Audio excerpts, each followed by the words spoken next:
भविष्य के रचना में जो उनकी सोच है, जो उनकी कल्पना है, जो उनका सपना है, वो निश्चित तौर पर एक सार्थक सोच का परिणाम है। लेकिन सवाल ये है कि आखिर किसके सामने आप रख रहे हैं? जो सरकार शिक्षा विरोधी है, जो सरकार किसान विरोधी है, जो सरकार महिला विरोधी है, जो सरकार उद्योग भी। विपक्ष के कुछ नेता और मंत्री कह रहे हैं सोनम वांगचुक चीन का एजेंट है। जो कह रहा है ये खुदे आतंकवादी है। जो सार्थक भारत का नागरिक होगा, जो भारत को राष्ट्र के रूप में अपना आत्मसात किया होगा, मैं नहीं मानता कि कोई भी व्यक्ति जो आपके विचारधारा के विपरीत है, जो आपके सोच के विपरीत है, जो आपके संस्कृति के विपरीत है, जो आपके परंपरा के विपरीत है, वो आतंकवादी हो सकता है। कि मुख्यमंत्री जी की जब यही सोच है कि कैराना में जिहाद हो रहा था, कैराना में आतंकवाद हो रहा था, कैराना में जो है ये हो रहा था, तो निश्चित ऐसे महान मुख्यमंत्री को न भूतो न भविष्यत, न आने वाला 1950 के कालखंड से आज 2027 के बीच बाबा हमारे पहले मुख्यमंत्री हैं जो निरंतर भारत की परंपरा से खेलते हैं, भारत के धर्म से खेलते हैं। जिस प्रकार से आप देख रहे होंगे धर्मेंद्र प्रधान के इस्तीफे को लेकर जंतर मंतर पर सोनम वांगचुक का आज 22वां दिन है अनशन का, और सब पार्टी के सभी नेता लगभग पहुंचे हैं और कुछ नेता अभी पहुंचेंगे भी, और बीजेपी से कोई नेता नहीं पहुंचा। क्या बीजेपी संवाद करने से डर रही है? बीजेपी में नेता कहाँ है? बीजेपी कोई पॉलिटिकल दल अब नहीं बचा है। ये शुद्ध रूप का भारतीय जनता पार्टी का मतलब ये कमाऊ प्राइवेट लिमिटेड कंपनी है। अब रह गया वो आमरण अनशन पर बैठे हैं। किस लिए बैठे हैं? अपने बच्चों के लिए नहीं, पूरे देश का एक एक बच्चा का भविष्य को लेकर के वो बैठे हैं। लेकिन दुर्भाग्य ये कि उस सरकार में ये बैठे हैं जो सरकार संवेदनहीन है, जो सरकार देश के लाखों कॉलेजों को बंद कर दिया और जवाहर यूनिवर्सिटी पर उस बुलडोजर चलाने का प्लानिंग रच रही है। वो सरकार के खिलाफ अपने शिक्षित बेरोजगारों के लिए वो बैठे हैं। तो मैं उनके अदम्य साहस को धन्यवाद देता हूं कि उन्होंने बच्चों के भविष्य के प्रति संवेदना, देश के बच्चों के जो वर्तमान का निर्माण और भविष्य के रचना में जो उनकी सोच है, जो उनकी कल्पना है, जो उनका सपना है, वो निश्चित तौर पर एक सार्थक सोच का परिणाम है। लेकिन सवाल ये है कि आखिर किसके सामने आप रख रहे हैं? जो सरकार शिक्षा विरोधी है, जो सरकार किसान विरोधी है, जो सरकार महिला विरोधी है, जो सरकार उद्योग विरोधी है, जो सरकार परंपरा विरोधी है, जो सरकार राम विरोधी है, जो सरकार राम को नहीं बख्श सकी, उस सरकार से आप न्याय की उम्मीद करना ही गलत है। मैं निश्चित तौर पर आपके चैनल के माध्यम से मैं उनसे अनुरोध करता हूं कि पुनः आप अपने फैसले पर अमल करें। चूंकि आपके यहां राहुल गांधी तत्काल पहुंचने वाले हैं, निश्चित तौर पर मेरा भी आग्रह है कि आप देश के बच्चों की लड़ाई तब लड़ेंगे, आप देश में शोध तब करेंगे, आप देश को नया दिशा तब देंगे जब आप जिंदा रहेंगे। भारत को आपकी आवश्यकता है। तो निश्चित तौर पर मैं उनको ईश्वर से कामना करता हूं कि उनको सलामत रखे, उनको शक्ति प्रदान करे, और निश्चित तौर पर मुझे विश्वास है कि वो जो है हम लोगों के बातों पर, हम लोगों के वेदना पर, हम लोगों के सुझाव पर अमल करते हुए वो निश्चित तौर पर जो आमरण अनशन है उसको पुनः वापस लेंगे, ये मुझे यकीन है। और विपक्ष के कुछ नेता और मंत्री कह रहे हैं सोनम वांगचुक चीन का एजेंट है। जो कह रहा है ये खुदे आतंकवादी है। जो सार्थक भारत का नागरिक होगा, जो भारत को राष्ट्र के रूप में अपना आत्मसात किया होगा, मैं नहीं मानता कि कोई भी व्यक्ति जो आपके विचारधारा के विपरीत है, जो आपके सोच के विपरीत है, जो आपके संस्कृति के विपरीत है, जो आपके परंपरा के विपरीत है, वो आतंकवादी हो सकता है, चाइना द्वारा प्रायोजित हो सकता है।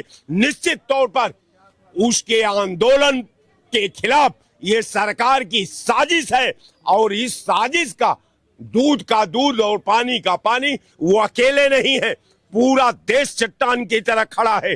निश्चित तौर पर जिस आंदोलन को हम टालना चाहते हैं, अगर सरकार कटिबद्ध है तो निश्चित 20 तारीख को अगर सरकार अपने फैसले पर अड़ी रही तो निश्चित आंदोलन को कोई देश का रोक नहीं सकता। निश्चित वहां आंदोलन होना है।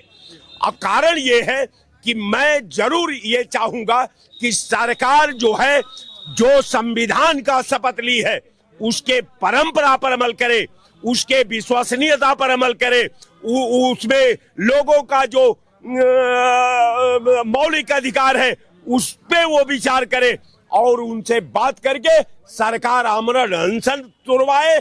यही मेरा भी सरकार से मांग है। आगे कोई सवाल है? और आगे मुख्यमंत्री कह रहे हैं कि आज गए थे वहाँ पे शामली में, कैराना में, वही पुराना कैराना आप देख लिए जिहादों से भरा हुआ था। बेटियां घर से बाहर नहीं निकल पा रही थी, आज बेटियां पढ़ाई कर रही हैं, ऊंचे स्तर पर पहुंच रही हैं और भविष्य का अपने निर्माण कर रही हैं। जब इनकी मुख्यमंत्री जी की जब यही सोच है कि कैराना में जिहाद हो रहा था, कैराना में आतंकवाद हो रहा था, कैराना में जो है ये हो रहा था, तो निश्चित ऐसे महान मुख्यमंत्री को न भूतो न भविष्यत, न आने वाला 1950 के कालखंड से आज 2027 के बीच बाबा हमारे पहले मुख्यमंत्री हैं जो निरंतर भारत की परंपरा से खेलते हैं, भारत के धर्म से खेलते हैं, भारत के संस्कृति से खेलते हैं, भारत के राष्ट्र से खेलते हैं, भारत के मिल्लत से खेलते हैं, भारत के सद्भाव से खेलते हैं, भारत की एकता से खेलते हैं, और खेलते खेलते अपने अंतिम दहलीज पर खड़ा हो जाते हैं। जो ये इनके लिए हिंदू मुसलमान है, निश्चित तौर पर भारतीय जनता पार्टी का जो प्राण है वो इस्लाम में वास करता है, यही इसका कारण है। और ये भी कह रहे हैं जो आज राम राम राम राम कर रहे हैं, पहले यही राम भक्तों पर गोलियां चलवा देते थे, राम भक्तों को मरवा देते थे। बिल्कुल। और आज वही राममय हो गए हैं। बिल्कुल। और पहले कांवड़ यात्रा को रुकवा देते थे, आज वही आज सोच रहे हैं मैं कांवड़ यात्रा में शामिल हो जाऊं। कौन गोली चलवाया था? सपा को बता रहे हैं। सपा कैसे चलवाई? मुलायम सिंह द्वारा गोली चलवाई। लॉ एंड ऑर्डर का जिम्मेवार गृह सेक्रेटरी होता है कि सरकार होती है? लॉ एंड ऑर्डर का मुकम्मल कायम रखने की जिम्मेवारी आईएएस की है, आईपीएस की है, उसके अमली जामा की है कि मुख्यमंत्री के है? मुख्यमंत्री नृपेंद्र मिश्रा गृह मंत्री थे, जिनके कालखंड में राम जन्मभूमि पर राम भक्तों पर गोली चली, ये भाजपा का कहना था। वही राम भक्त पर गोली चलाने वाला व्यक्ति कोष का मालिक बना दिया गया राम का। जो राम भक्तों का कातिल था वो राम का कोष का मालिक बन चुका है। ये इनकी ईमानदारी है। इस ईमानदारी पर आप डिस्कशन करिए, विचार करिए कि जो गोली चलवाता है राम भक्तों पर, जो राम विरोधी है, वो भाजपा में राम भक्त कैसे हो गया? राम भक्ति इस कदर किया कि राम का कोष भी लूट लिया। अब कारण यह है कि अब समझ लीजिए कि ये कौन राम भक्त है।